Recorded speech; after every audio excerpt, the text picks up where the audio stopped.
Hello दोस्तों, आपका स्वागत है आपके एनएस सर यूट्यूब चैनल पर। हम आज पढ़ेंगे फिजिक्स के टॉप मोस्ट एक्सपेक्टेड क्वेश्चन जहां से पेपर में पूछे जाते हैं। तो देखिएगा अंत तक। आइए करते हैं पहला क्वेश्चन।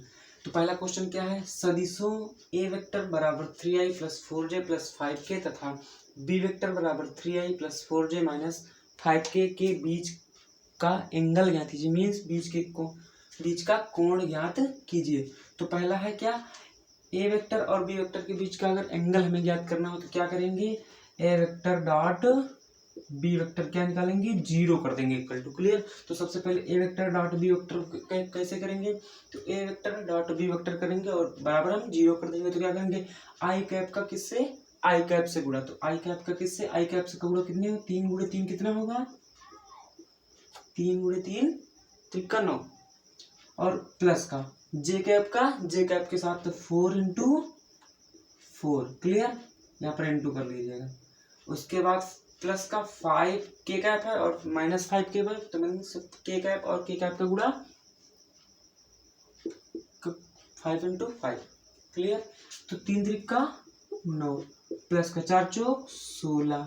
लेकिन यहाँ पर माइनस था ना, तो माइनस करेंगे। क्लियर? प्लस और माइनस का माइनस और 5 का इंटू 5। तो 5 जा 25, वो भी किसका? माइनस का।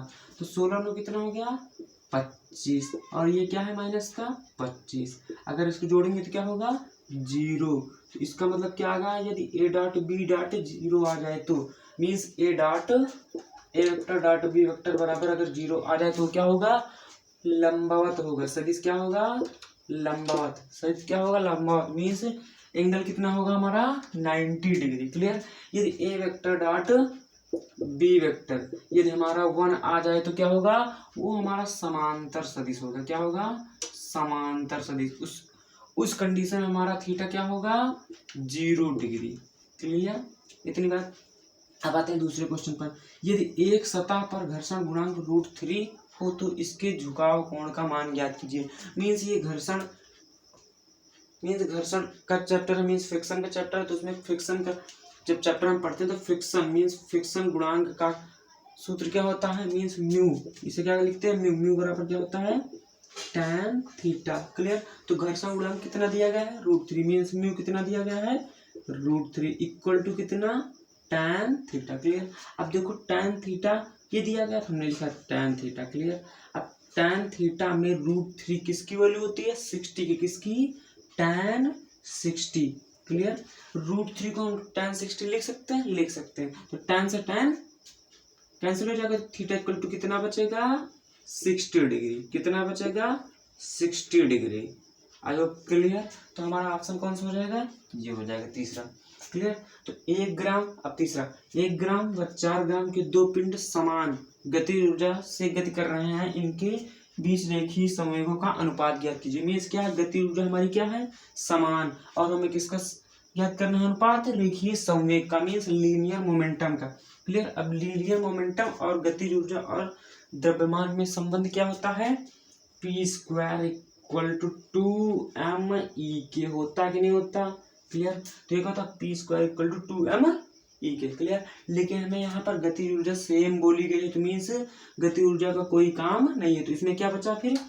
p² equal to m। 2 तो कांस्टेंट होता है और इसको भी समान बता दिया। तो मैंने p² बराबर क्या होगा? m। तो p बराबर क्या होगा? √ का m। ये हमारा रिलेशन निकल के आ गया। तो रिलेशन क्या निकल के आया? p बराबर √ m। तो हमें क्या करना है? संवेगों का अनुपात। तो p1/p2 इक्वल टू √ के अंदर m, तो √ के अंदर m1। m1 का मतलब क्या होता है? m1 का मतलब द्रव्यमान। मीन्स पहला वाला द्रव्यमान कितना है? 1 और बटे √m2 का द्रव्यमान। m2 कितना? 4। क्लियर? उसके बाद क्या करेंगे? 1 का √ हमेशा 1 होता है और 4 का √ कितना होता है? 2। तो means p1/p2 means p1/p2 equal to कितना आ गया? 1/2। I hope clear. आंसर आ गया। तो रिलेशन क्या है? p² बराबर 2m/e²। तो गति ऊर्जा को सेम बता दिया, मीन्स समान बता दिया, और कांस्टेंट होता है तो p² बराबर m। तो रिलेशन क्या निकल गया? p बराबर √ m। तो हमने रेशियो निकाल लिया m1 m2 का रेशियो बस। आ गया। क्लियर, तो हमारा ऑप्शन क्या होगा 1:2। अगला क्या है, एक इलेक्ट्रॉन वोल्ट से त्वरित इलेक्ट्रॉन द्वारा प्राप्त ऊर्जा कहलाती है। मीन्स एक इलेक्ट्रॉन द्वारा, जो त्वरित इलेक्ट्रॉन द्वारा ऊर्जा होती है वो क्या कहलाती है, जूल कहलाती है, अर्ग कहलाती है, वाट कहलाती है, फिर इलेक्ट्रॉन वोल्ट कहलाती है। तो एक इलेक्ट्रॉन वोल्ट द्वारा जो त्वरित ऊर्जा होती है वो क्या होती है हमारी, एक इलेक्ट्रॉन वोल्ट। तो हमारा ऑप्शन क्या हो गया, बी। क्लियर, नोट कर लीजिए।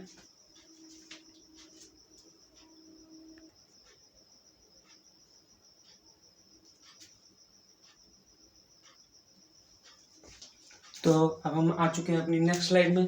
अब हम 4 तक क्वेश्चन कर चुके थे, अब हम अपने अगले क्वेश्चन की ओर बढ़ेंगे। तो नंबर 5 हमारा क्वेश्चन क्या है, 10 किलोग्राम द्रव्यमान को 1 मीटर ऊंचाई तक 1 सेकंड में ले जाने में गुरुत्व के द्वारा किया गया कार्य। मीन्स हमें क्या निकालना है, कार्य। 10 किलोग्राम का द्रव्यमान है और ऊंचाई कितनी है, 1 मीटर, और 1 सेकंड में ले जाने में किया गया कार्य। तो कार्य का फार्मूला क्या होता है, W बराबर mgh। क्या होता है, W बराबर mgh। तो W क्या है, वर्क डन मीन्स कार्य। तो M क्या है, 10। M कितना है, 10। क्लियर, और G कितना होता है हमारा 9.8 होता है, लेकिन हम कैलकुलेशन आसान करने के लिए कितना लेते हैं, 10। और H की वैल्यू कितनी, हाइट मीन्स हाइट कितनी है, 1 मीटर। कितनी है, 1 मीटर।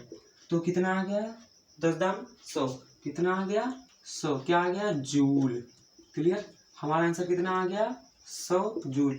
लेकिन यहाँ पर ऑप्शन में क्या है, 98 जूल, 49 जूल, 196 जूल और 0 जूल। क्लियर, तो हमारा 100 जूल किसके पास है, 98 के पास या 49 के पास या 196 के पास। मीन्स किसके पास है, तो 98 जूल के पास। तो हमारा ऑप्शन क्या होगा, 98। अब 98 कैसे आया, क्योंकि हम यहाँ पर हमने क्या लिया था, 9.8। हमने यहाँ पर क्या लिया था, 9.8। 9.8 लेंगे तो कितना आएगा, 98 जूल ही आएगा। क्योंकि हमें कैलकुलेशन आसान करनी होती है, इसलिए हम जी की वैल्यू कितनी लेते हैं, 10।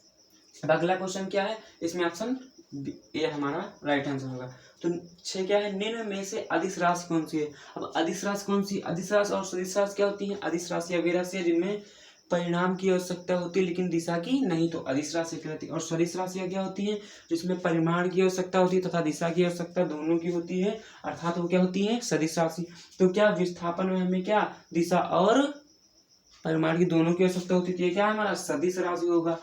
और संवेग भी होता है, दिशा की आवश्यकता और परिमाण की भी हमारा क्या होगा, सदिश राशि। और कार्य क्या है, वर्क डन क्या है, वर्क डन क्या है, अदिश राशि। तो यही हमारा आंसर होगा। Clear, none of this means NOT का मतलब नन ऑफ दिस। क्लियर, अब अगला क्वेश्चन आते हैं 7 नंबर, पूर्णता अप्रत्यास्थ टक्कर के लिए प्रत्यास्थता गुणांक मतलब कि ई का मान क्या होगा। क्लियर, तो पूर्णता अप्रत्यास्थ क्या है, पूर्णता अप्रत्यास्थ, पूर्णता अप्रत्यास्थ है तो क्या होगा, इसके लिए प्रत्यास्थान गुणांक क्या होगा, 0। क्लियर, पूर्णता अप्रत्यास्थ है तो प्रत्यास्थान गुणांक क्या होगा, 0। परंतु अगर बोल दिया रहता पूर्णता प्रत्यास्थ, तो इसके लिए क्या होता, ई का मान कितना होता, 1 होता। क्लियर, मतलब पूर्णता प्रत्यास्थ है तो 0 और पूर्णता प्रत्यास्थ है तो 1 इसका मान होगा। क्लियर, अब अगले क्वेश्चन पर आते हैं, ताप के बढ़ने पर द्रव का स्पर्श कोण क्या होगा। मीन्स यदि हम ताप को बढ़ाएंगे तो हमारा स्पर्श कोण means angle of contact. Clear, ताप के बढ़ाने पर हमारा स्पर्श कोण का मान क्या होगा, बढ़ता है, घटता है, या फिर अपरिवर्तित रहता है, या फिर पहले बढ़ता है फिर क्या होता है, घटता है। तो क्या ताप किसके इनवर्सली प्रोपोर्शनल होता है, थीटा के, ये कॉन्सेप्ट होता है। क्लियर, ताप किसके इनवर्सली प्रोपोर्शनल होता है, 1/थीटा के।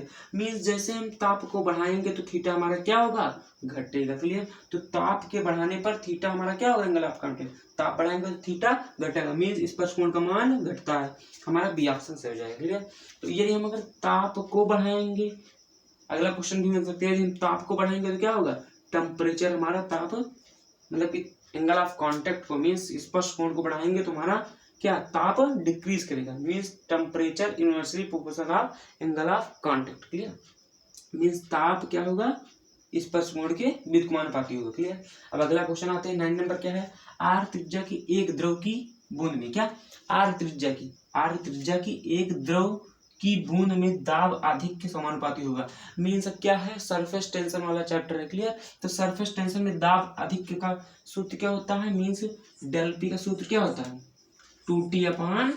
क्लियर, मीन्स डेल पी क्या होता है 2t/r। तो हमें पूछा गया दाब अधिक के किसके समानुपाती होता है, तो दाब अधिक के किसके समानुपाती होता है, तो डेल पी अनुपाती क्या होगा 1/r। होगा कि नहीं होगा, ये होगा।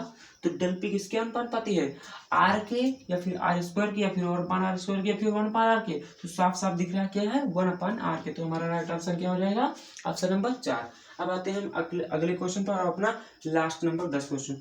किसी ताप पर 5 किलोग्राम का भार लटकाने पर, मीन्स किसी ताप पर 5 किलोग्राम का भार लटकाने पर उसकी लंबाई में 3 मीटर की वृद्धि होती है, तो कार्य ज्ञात कीजिए ना। तो अब यहाँ पर फिर हम दोबारा कार्य ज्ञात करने के लिए, तो कार्य यहाँ पर किस प्रकार, तो W = mgs से ये नहीं हो सकता, क्योंकि यहाँ पर लंबाई दी गई और भार भी दिया गया है। क्लियर, तो हम कैसे निकालेंगे, लटकाने पर बोला गया तो ये क्या होगा, W = क्या होगा 1/2 F × L। क्लियर, ये इलास्टिसिटी का चैप्टर है, मीन्स इलास्टिसिटी में प्रत्यास्था का क्वेश्चन। क्लियर, उस चैप्टर का इलास्टिसिटी जिसमें है अंदर विकर अंदर। तो क्लियर, तो W = क्या 1/2 F × L। F को क्या लिख सकते हैं mg, क्या लिख सकते हैं W, क्या मीन्स 1/2 W = 1/2 F को क्या लिख सकते हैं mg × L। क्लियर, तो W = क्या होगा 1/2 है, हमने 1/2 रख दिया। क्लियर, इंटू M की वैल्यू कितनी है 5 किलोग्राम, G की वैल्यू कितनी है 10, L की वैल्यू कितनी है 3 मीटर। क्लियर, अब इसको मल्टीप्लाई कर देंगे किससे, 2 से काटेंगे 10 को, 2 कम 2 2 पंचे 10। क्लियर, तो क्या 55 25 × 75, 55 25 × 75, मीन्स हमारा W क्या आ गया 75। अब W का मात्रक क्या होता है जूल, क्या होता है जूल। क्लियर, तो ये हमारा राइट आंसर हो जाएगा। तो 75 कहाँ है, ऑप्शन नंबर बी में। क्लियर, यहाँ तक कोई दिक्कत, कोई समस्या, कोई परेशानी नहीं होनी चाहिए। तो आज के हमारे 10 क्वेश्चन हो गए। हम इसी तरह डेली 10 क्वेश्चन करेंगे, और ये पेपर में बहुत ही इंपॉर्टेंट कॉन्सेप्ट पर होंगे। ये पूरी प्लेलिस्ट देखते रहिएगा, रोज के रोज देखते रहिए। क्लियर, तो मिलते हैं अगले वीडियो में। जय हिंद, जय भारत, वंदे मातरम।